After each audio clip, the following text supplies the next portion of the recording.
Amy, I love your background right off the bat because I love a bookstore, and this is your bookstore that you own.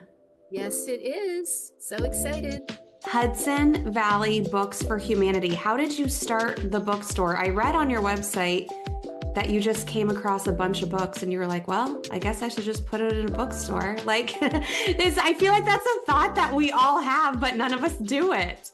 Well, so first of all, if you have a lot of something in your house, I don't necessarily recommend that you go out and open a store with them, with those items.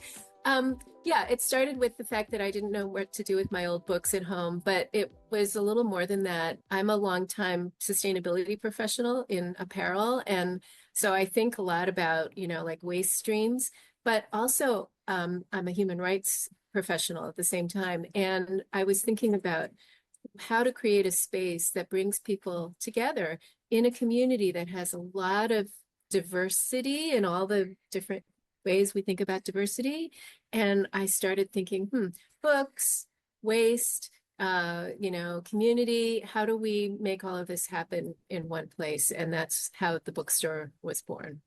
Is your bookstore all from donations, or do you actually buy from publishers and wholesale? Yeah, so about 15% of the books we carry here are new. And so those get ordered just like any bookstore would order those. And then 85% are what we call pre-loved. So they're mostly donated by people in the community. They're cleaning out their aunt's, home, whatever. We also get them from library sales. And a small percentage of those pre-loved books are what we call rare and collectible. And they are much more valuable, and they get a whole lot of research, and we put those online for people who are collectors. Talk to me about the logistics of this because I feel like having a whole bunch of books is one thing. Deciding to turn it into a bookstore is a whole other thing.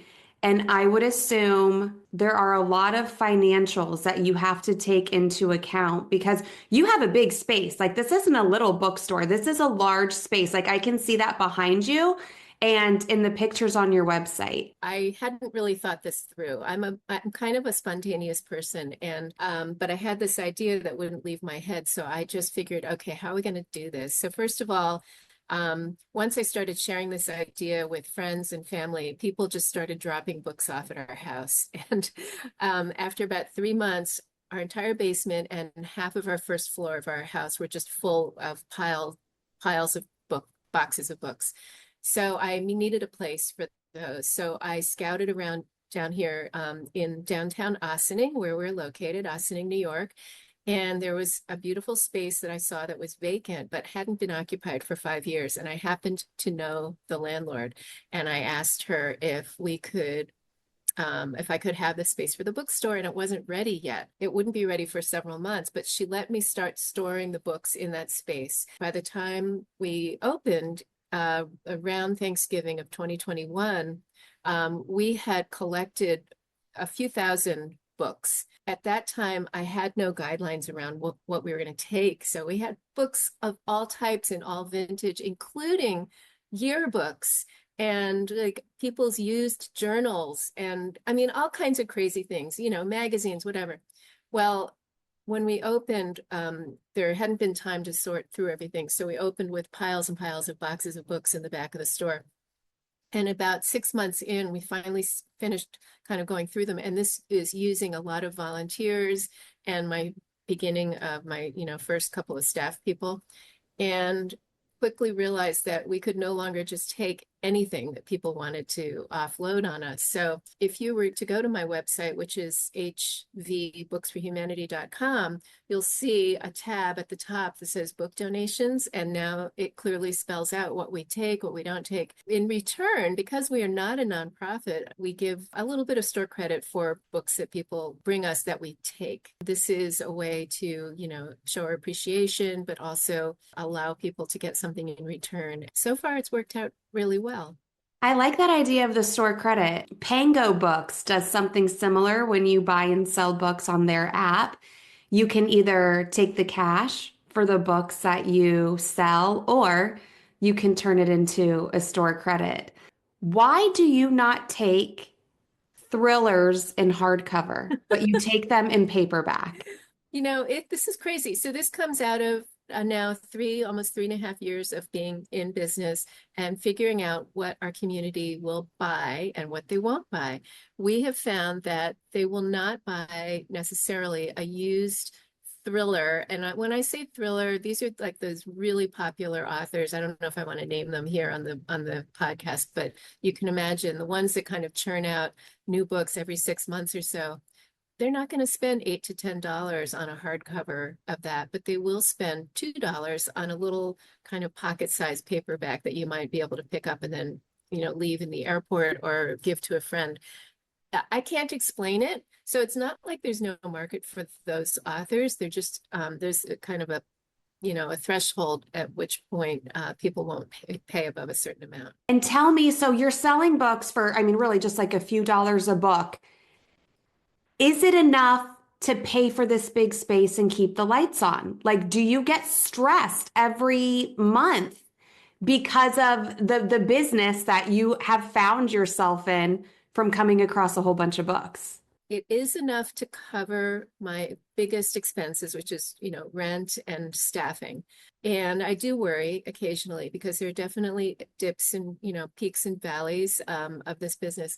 The thing is, this is why we diversify our revenue stream. So 85% new used books, pre-loved books, 15% new. We also sell pre-loved vinyl. We also sell artisan products from the area. These are all one-of-a-kind pieces. We also sell artisan-y gift items that we source wholesale, including gift cards, and we have events, which sometimes come with a ticket price, but often, it's just about bringing people into the store in greater numbers than just relying on everyday shopping. Because once people come in, they're almost bound to buy something. There's always something here that's going to pique their interest. We also rent the space because you mentioned earlier, it is a large space. I mean, it's not a massive space. It's 2,000 square feet. But for the right kind of event, we've hosted a wedding, we've hosted birthday parties, we've actually had an indie rock video shot inside our store. We've hosted like private events of different types here, and all of those are our revenue streams that help boost that bottom line. I love that. I think that's so creative and so important because we've seen the downfall of a lot of traditional bookstores. And I think it's because they're not doing things like that. I think it's very cool that you show love to your local creators as well. So I'm guessing they stop in the store, they say, hey, I create this pottery. I'll sell it to you for XYZ. You can turn around and sell it for a profit. Is that how it works for those local creators? That's exactly how it works. And in the very beginning, I knew I wanted to sell artisan products, but I didn't know where to get them. And I remember really being stressed about this. But as soon as I had a couple of items in the store, then people just started coming out of the woodwork. I mean, I have to turn people away because not everything fits aesthetically and also just literally doesn't fit because we only have so much display space. How much time do you spend planning the events and booking the events? Because I feel like that in itself is a full-time job, especially since you have such a wide variety of the kinds of events. Like you just named off quite the spectrum. Well, those things that I just named are space rentals. So the actual events that we host, we have several things that happen on a monthly basis, open mics, improv comedy. We have a weekly read aloud events for little kids. We have yoga. We have a number of things that are recurring. And then one-off author events, music events. One thing that I was really clear about, at least for myself, was that I personally don't have time to go create events. So again, it's the same thing. People come to me and say, hey, I play the guitar. I'd love to do a concert or whatever with you. And what happens for me at that point is I want to listen to them. There is some curating that happens because not everybody is going to make a career. Not everybody's going to attract an audience. So it becomes a question of, what is your style? How good are you? At least in my opinion, how much do I think you're going to appeal to our local community? what's your ability to draw an audience? Because it's no good having an event if nobody comes. And it can't just be upon, relying upon us to bring audience members in. So it does take a lot of time. And that's not to mention the social media, the web page creation, the social media creation, getting the word out there, flyers. I do all of that. Talk to me about the time that you spend doing this since you started in 2021 versus what you were doing before and how this, because I'm assuming this is like something, it's just like 24/7. Well, here's the crazy thing. I actually do still have my corporate job, and I don't work full time, luckily. I had already slimmed my hours down, and I do, human rights and sustainability for an apparel company. Luckily, there are a couple things. That work I'm able to squeeze in during the week while I have other people working in the store. So I have my work days kind of covered. Um, that said, the bookstore work almost never ends. Like I always have a to-do list that's at least a couple pages long. So I get up, I happen to be an early riser. I spend a couple of hours every morning working on Canva, making up different kinds of announcements, back and forth on emails with people, trying to iron out details on things, paying bills, whatever I have to do. And then usually at night too, and even during events, sometimes I'm still sitting here at the computer while the event is going on in the back of the store, trying to catch up on stuff. So I'm kind of always working, whether it's store work or corporate work. Stated like a true business owner, like it's the never ending list of things to do. For Mhm. people who want to start a bookish business, whether that be a brick and mortar bookstore, a book bus, a book club, book subscription box, whatever it is, I'm sure you've learned a lot in the last 4 years. Tell me what your advice to them would be. Couple of things. One, I highly recommend speaking to other bookstore owners. People, at least in my experience, the bookstore owners that I spoke to were extremely generous with their time. One even had me behind the counter and showed me her POS system or point of sale system, showed me how she makes sales, how she, uses the system to keep her business going. I thought that was incredibly generous. Obviously, you want to go a little, half hour away from where you're going to open. You don't want to talk to people who are really close by who might be considered competitors. I would also recommend if somebody doesn't have prior experience, taking a bookstore ownership course. There's a very well-known one by Paz and Associates out of Florida. That's PAZ. They're the best known and probably the most well-respected. I didn't take that class, and I kind of regret that I didn't, because it covers all the financials. It covers all the kind of nuts and bolts of running a business, a bookstore business.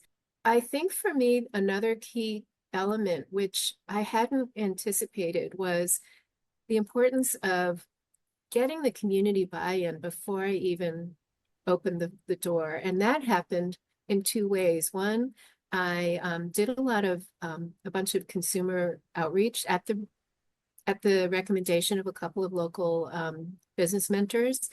And I went to our local farmers market and I brought a bunch of people with me. And we fanned out and we interviewed people, every single person who came to the farmers market, about what their used book purchase habits and used book reading habits were. And also looking for the appetite of Spanish language books in this particular community, which is important to me. And that really helped me shape how the business looked when I first opened it. And I also did a crowd raising campaign. And that also told me that there was a lot of interest in having a bookstore here because there were people who contributed that I didn't even know. And I was kind of shocked and moved by that. So, and then what happened is those people showed up for me and became customers. And so I didn't have to kind of like fight for airspace once I opened. People were waiting for me, they were ready, and the business was there on day one. As months go by, you get more stuff in the bookstore? Because I can't imagine it looked like that when you first opened. Right. And so people who came in the beginning and then came another time, like a year later, they have always commented on how much more stuff there is in the store, how much more full it feels, and just generally how much better it feels to them. It really feels a little more homey um and welcoming as a result. But yeah, you can't help but, you're making a little bit more money, enough to put back into buying yet one more different item or more of something that sold well. And that's a really good feeling. It starts to be kind of self-sustaining in that way after a while, but it took about a year probably to start getting there. Do you have any future plans you want to tell us Yes. about? Anything coming up that you haven't done yet or what you're planning on doing? Yeah, so one of my future plans just happened, which was we finally started a membership program, just started right before Christmas, and people are buying into that. So that's yet another revenue stream. Um, but coming up, I just applied. This is kind of crazy. This is way off with the beaten path for a typical bookstore, but I just applied for a beer and wine license Ooh, because we okay. have so many evening events and people come in wanting to have a drink. It just made sense. So we're not going to have a formal bar here, like a permanent bar, but we'll be able to roll one out and do this legally and anytime we need to for an event. So that's happening this year. Also, just coincidentally, the whole building, which is a historic building here, was built as an opera house in the 1800s, is about to undergo a refresh and a renovation. So the upstairs will become yet again a performing arts space. It's been vacant for decades. And right next door on the other side of this wall is going to be the Sing Sing Prison Museum. And we are going to be their gift shop. So all of that is happening this year. So I'm really excited about what this will do for the business, for my business, and for kind of continuing to get people to come to Ossining, but also to Hudson Valley Books for Humanity as a destination. That's a lot of good stuff coming. A couple questions. One, I'm assuming you're going to have to make space for the Sing Sing gift shop. Yes, that's correct. And I don't know what we're going to do yet about that, but it will happen. I'm really Well, excited. we'll figure it out. Tell me what the membership includes. What does that look like? So we have two levels. We have a $50 and a $100 per year membership. The 50, they both come with discounts on all books, new or used, and stationery items and t-shirts and tote bags, that kind of thing. The $50 one comes with a 10% discount. The $100 membership comes with a 15% discount, and they both come with a few free pre-loved books upon sign up. I think that one key to our success here has been that people come in and they know what we stand for. We don't just carry all kinds of books. We specialize in kind of books that are oriented towards social justice, planet-friendly living, diverse voices, and local interests. And that includes a whole banned book bookcase when you first come in, and books on race and ethnicity and gender issues and environmental issues first thing when you come in the door. And I think that having that identity front and center really helps us stand apart from other bookstores in the area. And I want to add that to my list of recommendations for other bookstores. I think that's really important. I was in Lisbon, Portugal a few months ago, and I went into a bookstore and they had a sign there and it said, "Live your life. So if it were a book, Florida would ban it." And I was like, okay, first of all, this sign is amazing. That's hilarious. Second of all, I'm so embarrassed being from Florida that the news of our ridiculous book banning has made it all the way to Lisbon, Portugal. That is hilarious. I It's love so that. good. Like that needs to be on a tote or a t-shirt. I'm gonna um I'm gonna look for that and see if I can get a sign, you know, purchase a sign of that somewhere and put Hop it in out there. Canva and make it yourself. That's right. It's been Do a you lot of need to fun. remind yourself to keep it fun and not turn it into stressful work, or is it just always fun? So far, it's just always fun. It really is. I love it. Last question. Tell me what book you're currently reading and the last best book you read. Oh, well, so here's the crazy thing about being a bookstore owner, at least for myself. I'm realizing how many books I have overlooked all these years, and I haven't been able to catch up. So right now I'm reading Octavia Butler's Parable of the Sower, which is a kind of dark, futuristic. It's actually taking place in current day years, but a different setting. And the last best book I read, I would have to say Martyr by Kaveh Akbar. Loved it, loved it, loved it. What is that one about? So it's about this man who is trying to come to terms. He's originally from Iran, and he's trying to come to terms with the death of his mother when he was really little, and he's in the States now, and he's looking for meaning, and he's trying. So long story, he's just kind of trying to understand, how do you live a life that that makes a difference. And the term martyr is dotted throughout. There's a lot of interesting conversation that happens, and some very fascinating discoveries he makes at the end of the book. That's all Awesome. I'll say. Yeah. Thank you so much, Amy. This has been fabulous. I appreciate your time. And we'll make sure that all of your links and everything are in the show notes for this episode so people can find you and check you out. Thank you so much for having me.